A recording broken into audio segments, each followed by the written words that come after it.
अस्सलाम वालेकुम। First thing first, आज हम देखते हैं कि सबसे पहले हमारे लेसन के ऑब्जेक्टिव क्या हैं। आज हम क्या इंटरेस्टिंग चीज़ सीखने जा रहे हैं इस गूगल एड्स की जर्नी के अंदर। तो आज के लेसन के ऑब्जेक्टिव हैं कि आज सबसे पहले हम एक बेसिक अंडरस्टैंडिंग डेवलप करेंगे कि जब सबसे पहले हम अपनी कैंपेन सेट करने जाते हैं तो गूगल हमें कुछ नेटवर्क सेटिंग करने को देता है। यहाँ पे हम सेलेक्ट करते हैं कि हमने अपनी एड किन नेटवर्क पे दिखानी है। उसके बाद हम देखेंगे कि हम किस तरीके से अपनी लोकेशन टारगेट कर सकते हैं। और हम इसके में एडवांस लोकेशन को भी देखेंगे कि एडवांस लेवल पे जाके हम किस किस तरीके के साथ अपनी बिल्कुल एग्जैक्ट लोकेशन टारगेट कर सकते हैं।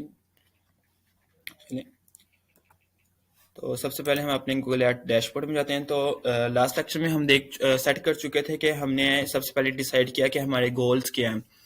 जब हमने अपने गोल डिसाइड कर लेंगे उसके बाद हमने डिसाइड किया कि हम किस कैंपेन के साथ अपना वो गोल अचीव करना चाहते हैं, कि वो सर्च ऐड है, वो डिस्प्ले ऐड है, वीडियो ऐड है, शॉपिंग ऐड है। तो हमने डिसाइड किया कि हम सर्च ऐड के थ्रू हम अपना गोल अचीव करना चाहते हैं।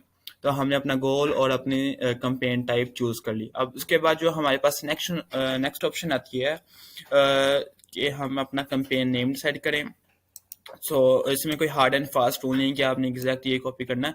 बस ये है कि आपको ये याद रहे कि जब आप अपने अकाउंट में जाके देखें तो याद रहे कि आपने ये किस पर्पज के लिए कैंपेन चलाई थी और किस चीज़ के लिए कैंपेन चला रहे हैं।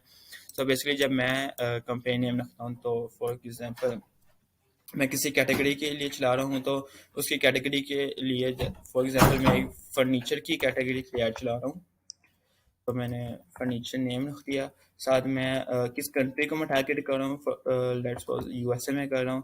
उसके साथ मैं एक ऐड कर देता हूँ डेट।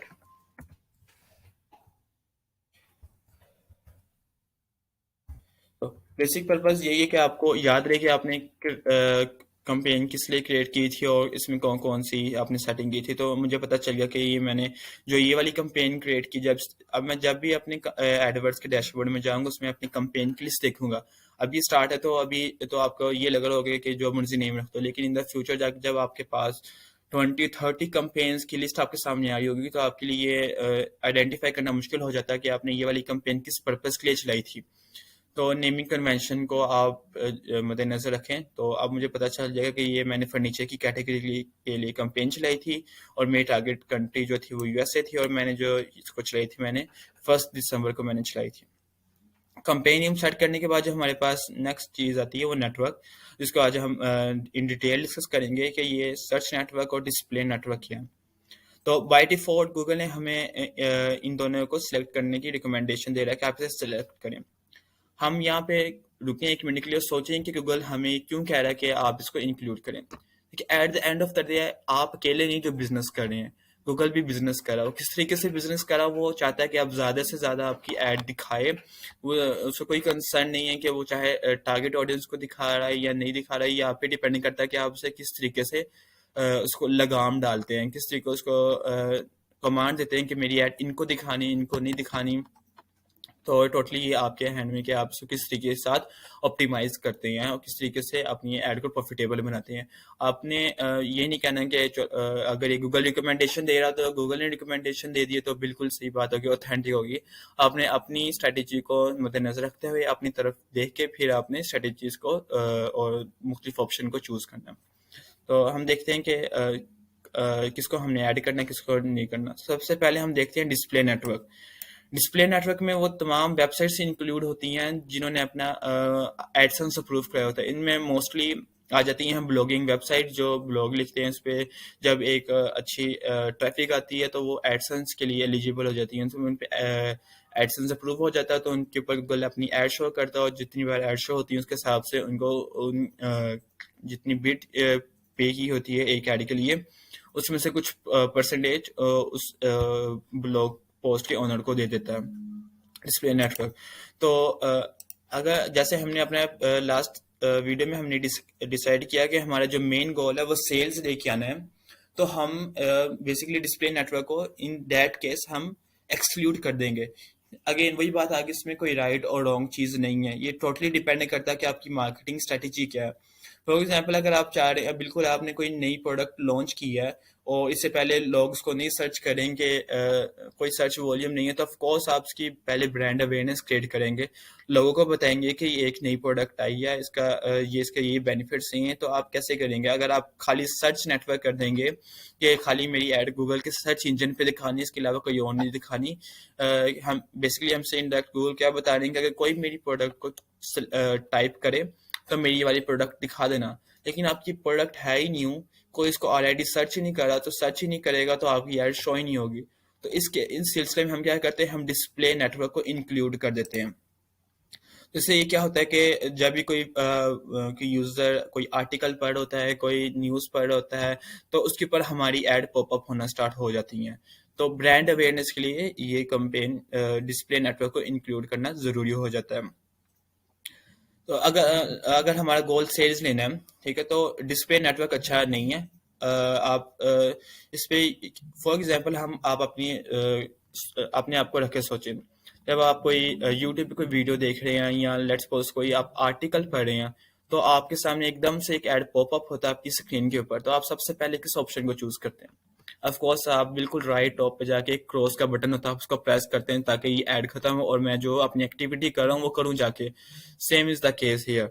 अगर आपका सेल लेने का है और आप चाह रहे हैं कि मैं डिस्प्ले कैंपेन चलाऊं, तो यही होगा कि जैसे ही आपकी ऐड कभी शो होगी तो उसको लोग क्रॉस करके बंद कर देंगे।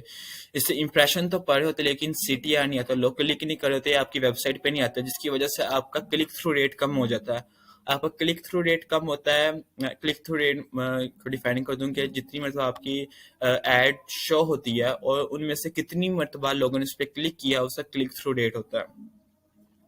तो आप डिस्प्ले नेटवर्क पे आपकी एड शो हुई जा रही, इंप्रेशन बढ़ते जा रहे, लेकिन कोई भी इसके ऊपर क्लिक करके आपकी साइट पे नहीं आ रहा, तो आपका सीटीआर जो स्कोर होता है वो गिर जाता है। सीटीआर स्कोर गिर जाता है तो उसके आपकी एड के जो क्वालिटी स्कोर होता है वो गिर जाता है, जिसकी वजह से आपकी एड की परफॉर्मेंस डिस्टर्ब हो जाती है।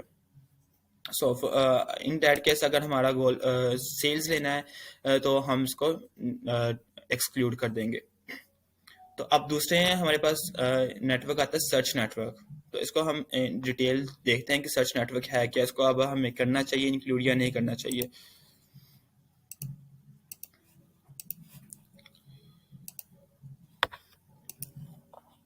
तो what is search network partners?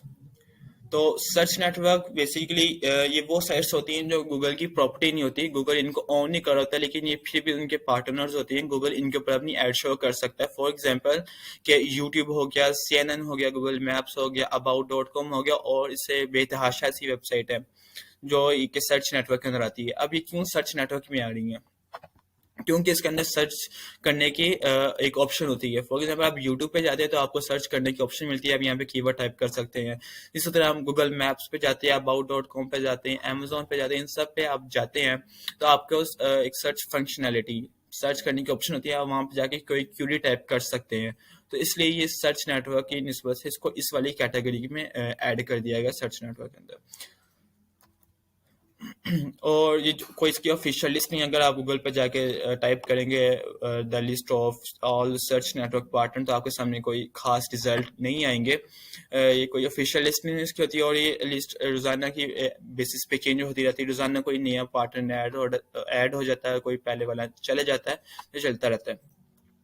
तो नेक्स्ट क्वेश्चन, क्या हमें अब अगर हम कैंपेन चला रहे हैं तो हमें इसको एक्सक्लूड करना चाहिए या इंक्लूड करना चाहिए? तो अगेन वही बात आ गई, इसमें कोई राइट और रॉन्ग आंसर नहीं है, कोई हार्ड एंड फास्ट रूल नहीं है।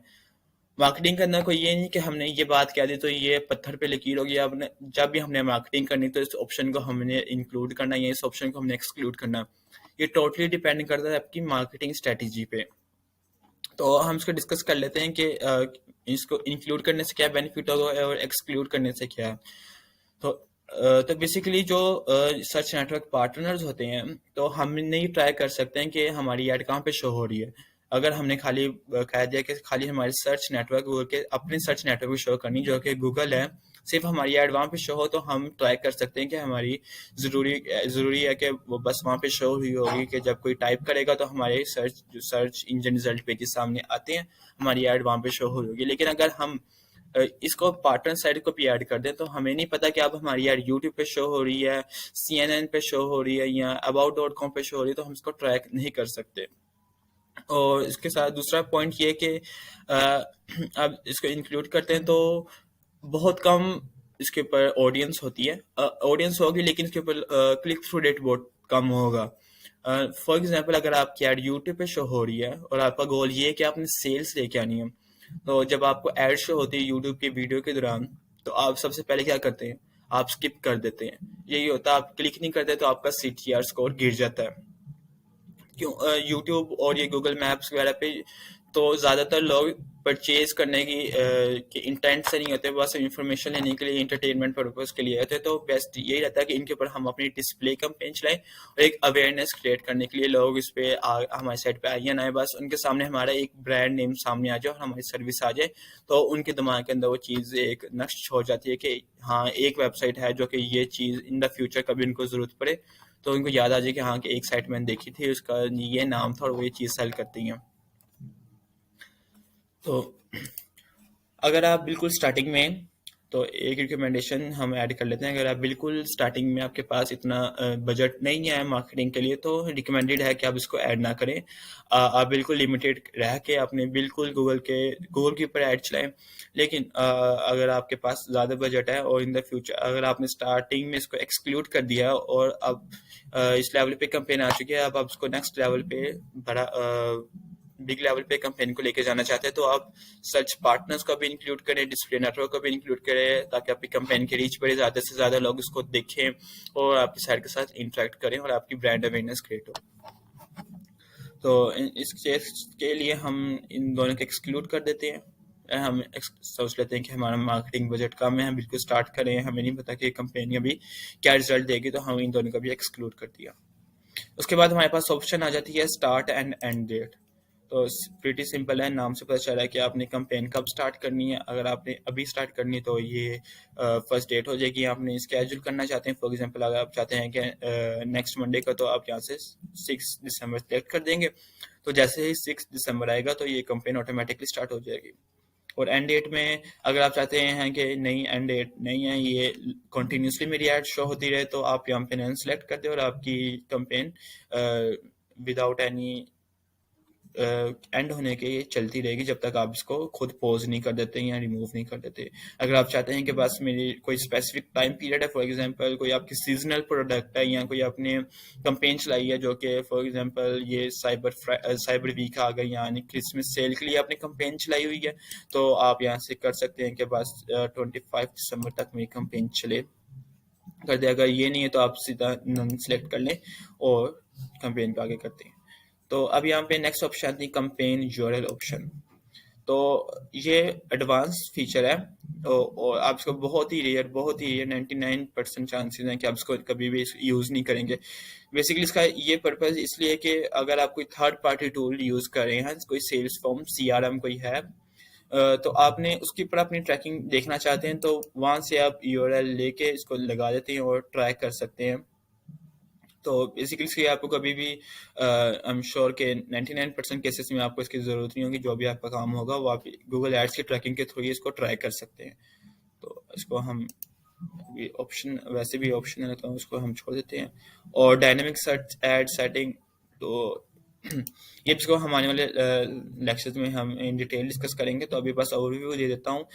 फॉर एग्जांपल के डायनेमिक सर्च ऐड के अंदर ये होता है कि हम गूगल को अपनी साइट का यूआरएल बता देते हैं कि ये मेरी साइट है, तो अब इसके ऊपर डोमेन दे देते हैं और बता देते हैं कि इस पूरी डोमेन में से आप कुछ भी मेरी पिक्स लेके उसके में जो मेरी टाइटल में लिखे हुए हैं उसकी बेसिस के ऊपर खुद ही ऐड शो करें। और जहाँ पे हमने ऊपर शो कर दिए डिसाइड बता दिया कि या डिस्प्ले नेटवर्क पे शो करनी है, सर्च नेटवर्क पे, तो रैंडमली आप मेरी ऐड शो करें।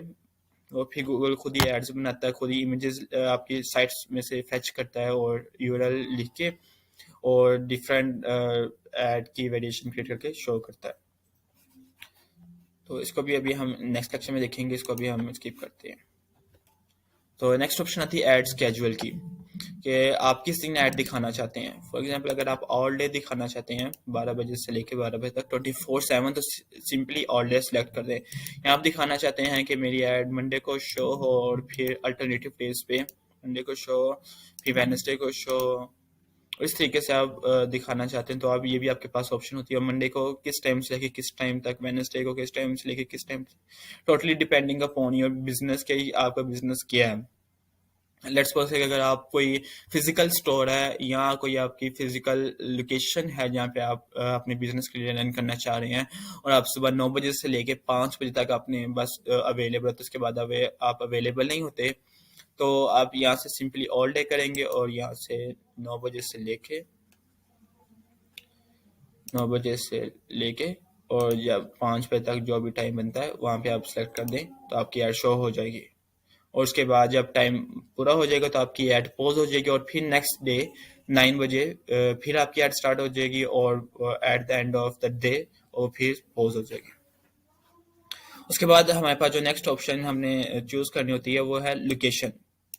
अगेन वही बात आ गई, इसमें मैं नहीं बता सकता कि आपने कौन सी लोकेशन टारगेट करनी है, ये आपको पता है, आपसे बेहतर कोई भी नहीं जान सकता कि आप अपनी प्रोडक्ट कहाँ पे सेल करना चाह रहे हैं, आपकी टारगेट लोकेशन क्या है जहाँ पे आप अपनी कोई सर्विस या कोई भी करना चाहते हैं। फॉर एग्जांपल अगर आप ई कॉमर्स स्टोर है और आप यूएसए में सेल करते हैं तो ऑफ कोर्स आप यूएसए चूज करेंगे, लेकिन चूंकि आप पूरे यूएसए में सेल करते हैं तो पूरा यूएसए आपकी टारगेट लोकेशन नहीं है।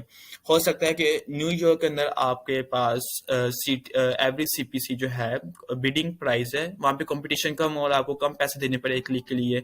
न्यूयॉर्क में एक ये भी केस हो सकता है। हो सकता है कि सैन फ्रांसिस्को के अंदर आपका कन्वर्जन रेट अच्छा हो, वहाँ पे लोग ज्यादा वो चीज परचेज कर रहे हो तो आप उसको ज्यादा उसको भी आप ऐड करेंगे। तो अब जैसे कि हम एक स्क्रैच से वेबसाइट बना रहे हैं तो हमें नहीं पता कि हम न्यूयॉर्क को टारगेट करें या सैन फ्रांसिस्को को टारगेट करेंगे, तो अभी आप सिंपल यूएसए सेलेक्ट कर सकते हैं या और भी कोई भी कंट्री जो भी है, कनाडा वगैरह, यूके, तो आप प्रॉपर कर लें। At the end of like 2 to 3 week आपके पास एक पूरी रिपोर्ट होगी कि आपकी एड इन इन सिटीज में दिखाई गई, तो इन इन सिटीज से या स्टेट्स में से आपको इतने इंप्रेशंस पे इतने लोगों ने क्लिक किया, इतने लोगों ने परचेज किया, इतने लोगों ने इंटरेक्ट हुए, तो उसकी बेसिस के ऊपर आप ये डिसीजन कर सकते हैं। लेकिन स्टार्टिंग के अंदर आपके पास जो कि कोई डाटा नहीं होता, आपके पास ब्लाइंड होते हैं, तो आप कोई भी इन द स्टार्टिंग में आप ये नहीं कह सकते कि मुझे इस स्टेट के अंदर लॉन्च करना है क्योंकि मुझे लगता है, लगने वाली कोई नहीं बात, प्रॉपर डाटा होता है और एक्सपेरिमेंटेशन की बेसिस पे ही आप कोई डिसीजन ले सकते हैं। फॉर एग्जांपल यहाँ पे हम यूनाइटेड स्टेट्स सेलेक्ट कर लेते हैं। जब हम यहाँ पे अपनी लोकेशन डालते हैं तो हमारे पास आगे 3 ऑप्शन आती हैं। हमने इसको टारगेट करना है, इसको एक्सक्लूड करना है, या इसके आसपास जो जगह हैं इस कंट्री के हम उसको टारगेट करना चाहते हैं। सिंपली अगर आप यूनाइटेड स्टेट को टारगेट करना चाहते हैं तो इसको टारगेट कर देंगे, लेकिन अगर आप इसको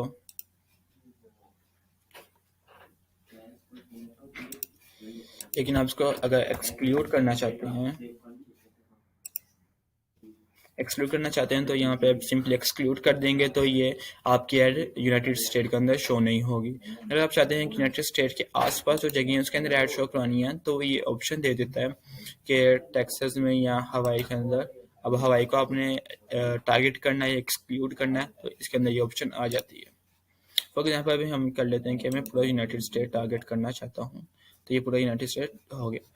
अब जब हम स्क्रॉल करते हैं तो हमारे पास एक और ऑप्शन आती है एडवांस सर्च की, इसको हम देखते हैं। अच्छा, इसमें हम आते हैं कि इसमें भी अब वही ऑप्शन आ रही है कि यहाँ पे लोकेशन लिखो, उसको टारगेट करना, एक्सक्लूड करना। तो इसमें एडवांस क्या है, यहाँ पे जो फीचर है add a location in bulk. अगर आपके पास पहले से कोई लिस्ट है कि आप बस इन सिटीज में या इन कंट्रीज में करना चाहते हैं तो आप बल्क में यहाँ पे ऐड कर सकते हैं। फॉर एग्जांपल ये मैंने एक लिस्ट बनाई हुई, इसको मैं कॉपी करता हूँ, सिंपली यहाँ पे मैं पेस्ट करता हूँ, तो इसको सर्च किया, सही सर्च। अब वो फिर से ऑप्शन दे रहा है कि आप इसको टारगेट करना चाहते हैं, यहाँ पे अपनी ऐड दिखाना चाहते हैं, यहाँ पे ऐड नहीं दिखाना चाहते, तो यहाँ पे इसकी बेसिस के जो भी आपके लोकेशन सेटिंग हुई हुई है तो उसके मुताबिक आपका जो भी गोल है उसको यहाँ तो टारगेट कर सकते हैं, एक्सक्लूड कर सकते हैं। तो अभी हम इसको एक्सक्लूड ऑल कर देते कि हम इन जगहों पे हम अपनी ऐड नहीं दिखाना चाहते। हमने पहले लोकेशन में सेलेक्ट किया कि मैं पूरे यूनाइटेड स्टेट के अंदर अपनी ऐड दिखाना चाहता हूँ, फिर हम एडवांस के अंदर आए, हमने ये बताया कि पूरे यूनाइटेड स्टेट में तो दिखानी है, लेकिन इन इन स्टेट्स में मेरी ऐड नहीं शो होगी, तो वहाँ पे ऐड दिखाना बंद हो जाती है। अदर लोकेशन ये है कि रेडियस, आप रेडियस वाइज भी टारगेट कर सकते हैं। तो ये ऑप्शन आपका नॉर्मली यूज़ करते हैं अगर आपका कोई, फॉर एग्जांपल आप डेंटिस्ट हैं या कोई आपकी शॉप है, तो अब उसके लिए कोई एड रन कर रहे हैं, तो आप बिल्कुल आपके आसपास जो जगह हैं आप उनका रेडियस वाइज टारगेट करना चाहते हैं। फॉर एग्जांपल मैं यहाँ पे अपना पोस्टर कोड डालता हूँ रैंडमली। यहाँ पे मैंने पोस्टर कोड डाला और यहाँ पे मैंने ये सेट कर दिया कि 20 माइल्स या किलोमीटर के, इस पोस्टल कोड के 20 किलोमीटर के रेडियस में जो जो जगह आती है उन सबको मैं टारगेट करना चाहता हूँ, तो ये सिंपली ये जगह टारगेट हो जाएगी। इसी तरीके से आपका कोई भी जो है, फॉर एग्जांपल मैं यहाँ पे लाहौर ऐड करता हूँ। लाहौर ऐड करने के बाद इसको मैंने किया, पूरा लाहौर हो गया, और मैं ये चाहता हूँ कि अब लाहौर के आसपास जो जितने भी 20 किलोमीटर के किलोमीटर के अंदर जो भी जगह आती है उन सबको मैं टारगेट करना चाहता हूँ। फॉर एग्जांपल अगर आप फूड डिलीवरी या कोई आप टैक्सी सर्विसेज हैं, तो आप ऐड दिखाना चाहते हैं कि लाहौर के 20 किलोमीटर के रेडियस, लाहौर उसके 20 किलोमीटर रेडियस के अंदर जो भी सर्च कर रहा है टैक्सी के लिए, तो मेरी ऐड शो हो जाए और मैं वहाँ से जाके उसको यूज़र को पिक कर लूँगा। यहाँ से हमने सेलेक्ट किया और यहाँ पे आपकी लोकेशन सेटिंग भी होगी। जब हम इसको नीचे आते हैं तो हमें यहाँ पे 3 ऑप्शन दिखाता है कि लोकेशन, हमने चूज कर लिया कि मेरी यूनाइटेड स्टेट्स के अंदर शो हो। तो उसके नीचे हमारे पास ऑप्शन आती है प्रेजेंस और इंटरेस्ट, प्रेजेंस सर्च इंटरेस्ट पे। प्रेजेंस और इंटरेस्ट, इसमें ये है कि आप इसमें फॉर एग्जांपल अगर आप पाकिस्तान में बैठे और आप कोई प्रोडक्ट सर्च कर रहे हैं, for example best solar panel in USA, तो अब इसमें क्या, आप बैठे हो तो पाकिस्तान में हो, लेकिन आपका इंटरेस्ट आपके कीवर्ड की, आपके सर्च क्वेरी के ऊपर ये डिसीजन किया जा रहा है कि आपका इंटरेस्ट यूएसए के अंदर है। तो यहाँ पे मैंने अपनी सेटिंग अगर यूएसए को टारगेट कर रहा हूँ, और यहाँ पे मैं ये कहता हूँ अगर किसी का यूएसए के अंदर इंटरेस्ट है तो उसको भी मेरी एड शो कर दी जाए। या दूसरी ऑप्शन ये है कि जो स्पेसिफिकली यूएसए के अंदर बैठे हुए हैं सिर्फ उन्हीं को मेरी एड शो हो। अगर कोई पाकिस्तान या ब्राज़ील या कनाडा से बैठ के ये लिखता है कि best solar panel company in USA, although कि वो यूएसए टाइप कर रहा है, इसका इंटरेस्ट है, लेकिन उसको ऐड शो ना हो क्योंकि वो फिजिकली अभी वहाँ पे नहीं बैठा हुआ। या मैं कहता हूँ कि अगर वो किसी भी कंट्री से बैठ के अगर यूएसए उससे कीवर्ड में आया, इसका इंटरेस्ट कोई ऐसी एक्टिविटी करता है कि उसका इंटरेस्ट यूएसए के अंदर है, तो उसको मेरी ऐड शो कर दीजिए। लेकिन अगर आपकी कोई फिजिकल प्रोडक्ट है और आप खाली स्पेसिफिकली एक कंट्री को टारगेट कर रहे हैं, तो यहाँ पे ई कॉमर्स स्टोर है और आप खाली यूएसए के पीपल्स को टारगेट करते हैं, बस उसी कंट्री के अंदर शिपमेंट जाती है और उससे कहीं भी नहीं जाती है। अगर कोई कनाडा में बैठ के यूएसए का कीवर्ड डाल के सर्च कर रहा होता है best solar company in USA, तो उसको ऐड शो ना हो, तो आप प्रेजेंस में कहीं, और नॉर्मली रिकमेंडेशन भी यही होती है कि आप प्रेजेंस की ऑप्शन के साथ जाएं, क्योंकि जो आप यूएसए के अंदर बैठा हुआ आप उसे को शिपमेंट कर सकते हैं और वो परचेज भी कर सकते हैं। इस तरह एक्सक्लूड के अंदर भी यही ऑप्शन आ जाती है कि जो हमने हमने क्या दिया कि न्यूयॉर्क हमने एक्सक्लूड कर दिया। तो हमने इसमें भी 2 ऑप्शन आती हैं कि जो लोग वाकई ही न्यूयॉर्क के अंदर बैठे हुए हैं आप उनको एक्सक्लूड करना चाहते हैं, या जिनका इंटरेस्ट है। फॉर एग्जांपल मैं पाकिस्तान में बैठ के न्यूयॉर्क के रिलेटेड कोई क्यूरी डालता हूँ, तो मुझे ऐड शो होनी चाहिए या नहीं होनी चाहिए, तो ये मेरे इंटरेस्ट की बेसिस पे, इस ऑप्शन की बेस पे डिसाइड होगा।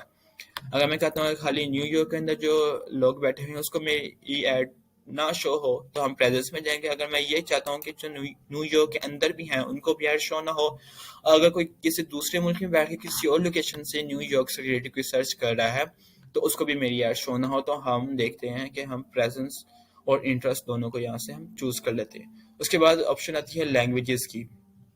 लैंग्वेजेस जो आपके इसमें ये है कि जो आपके यूजर लैंग्वेज बोलते हैं या जिस कीवर्ड में टाइप कर रहे हैं, इसमें ये आपकी लैंग्वेज नहीं है, ये आपके कस्टमर की लैंग्वेज है जो वो जिसके अंदर उसका ब्राउजर है या जो वो टाइप करते वक्त करता है। तो most of the time 90% English होता है, तो आप इंग्लिश में लेके चले जाएं इस ऑप्शन को। या अगर कोई आपके यूजर कोई और लैंग्वेज बोलता है, जापानीज हो गया या पुर्तगीज, जो भी लैंग्वेज है आप उसको चूज़ कर सकते हैं। तो आज के लेसन के लिए बस इतना ही है, और आने वाले लेसन में हम देखेंगे कि हम ऑडियंस सेगमेंटेशन, हम अपनी ऑडियंस कैसे चूज़ करेंगे।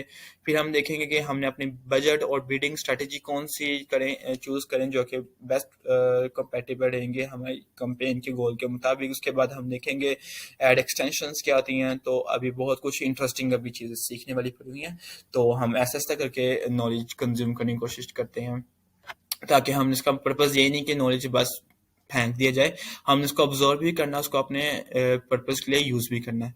तो आज के लेसन के लिए बस इतना ही, तो अगले लेसन में हम इन मजीद कुछ चीज़ों को डिस्कस करेंगे। तो थैंक यू, अल्लाह हाफिज़।